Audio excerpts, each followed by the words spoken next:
وأتوب إليه وهو حي دائم قائم لا يفوت ولا يموت بيده الملك وهو على كل شيء قدير أستغفر الله الذي لا إله إلا هو الحي القيوم من كل ذنب وخطيئة وأتوب إليه وهو حي دائم قائم لا يفوت ولا يموت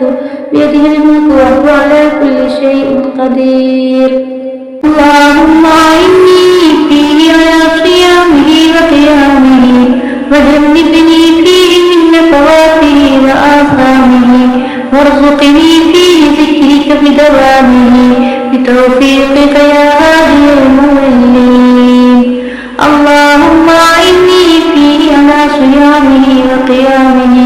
وجنبني فيه من نفواته وآثامه وارزقني فيه ذكرك بدوامه بتوفيقك يا هادي المضلين اللهم أعني فيه على صيامه وقيامه وجنبني فيه من نفواته وآثامه وارزقني فيه ذكرك بدوامه